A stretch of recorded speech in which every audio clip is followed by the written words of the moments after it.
മുമ്പൊക്കെ ഒരുപാട് സമയം വിശുദ്ധ ഖുർആൻ പാരായണം ചെയ്യാൻ നമ്മൾ ചെലവഴിച്ചിരുന്നു. നമുക്കതിന് സമയം കിട്ടിയിരുന്നു, അല്ലെങ്കിൽ നമ്മൾ കണ്ടെത്തിയിരുന്നു. പക്ഷെ ഇന്ന് വിശുദ്ധ ഖുർആൻ പാരായണം ചെയ്യുന്ന വിഷയത്തിൽ നമ്മൾ വളരെ ബാക്കിലാണ്. തുറക്കാത്ത അമൂല്യ നിധി നമ്മുടെ വീട്ടിൽ ഇങ്ങനെ വെറുതെ സൂക്ഷിച്ചു വെക്കുകയോ അല്ലെങ്കിൽ എപ്പോഴെങ്കിലും ഒന്ന് തുറന്നു നോക്കുകയോ ചെയ്യുന്ന അവസ്ഥയിലേക്ക് നമ്മൾ മാറിയിട്ടുണ്ട്. പലപ്പോഴും പലരോടും ചോദിക്കുമ്പോൾ അവരൊക്കെ പറയാം മൊബൈലിൽ ഖുർആന്റെ ആപ്പ് ഉണ്ട് എന്ന്. മൊബൈലിൽ ഖുർആന്റെ ആപ്പ് ഉണ്ട് എന്ന് പറയും. പക്ഷെ ആപ്പ് ഉണ്ട് എന്നേ ഉള്ളൂ, ആ ആപ്പും ഒരിക്കലും നമ്മൾ തുറക്കാതെ വെച്ചിരിക്കുകയാണ്. ശരിക്കും എന്താണ് സംഭവിച്ചത്?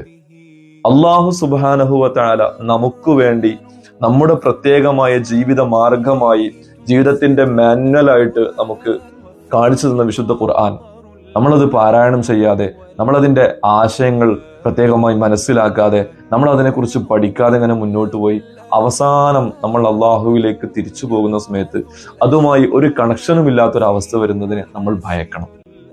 അതുകൊണ്ട് പ്രിയപ്പെട്ടവരെ, റജബ് മാസമാണ്. ഇപ്പോൾ തന്നെ വിശുദ്ധ ഖുർആൻ പാരായണം സജീവമായി തുടങ്ങുക. റജബും ഷഅബാനും കൂടെ ഒരുമിച്ചിട്ട് ഒരു ഖത്തം പൂർത്തിയാക്കാൻ നമുക്ക് കഴിയണം. അതായത് ഒരു ദിവസം 10 പേജെങ്കിലും നമുക്ക് പാരായണം ചെയ്യാൻ കഴിയണം.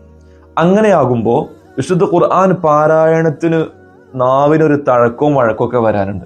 ആ തഴക്കവും വഴക്കവും വന്നു കഴിഞ്ഞാൽ വിശുദ്ധ റമദാനിൽ നമ്മൾ വിചാരിച്ചതിലും അപ്പുറം ഖതമുകൾ നമുക്ക് പൂർത്തിയാക്കാൻ കഴിയും. അള്ളാഹു തൗഫീഖ് ചെയ്യട്ടെ. വീണ്ടും ഓർമ്മപ്പെടുത്തുകയാണ്, ഇതാ ഈ ഒരു വോയിസ് കേട്ട ഈ നിമിഷം മുതൽ നിങ്ങൾ അതിനെക്കുറിച്ച് ചിന്തിക്കണം. വിശുദ്ധ ഖുർആൻ തുറന്നു വെക്കണം.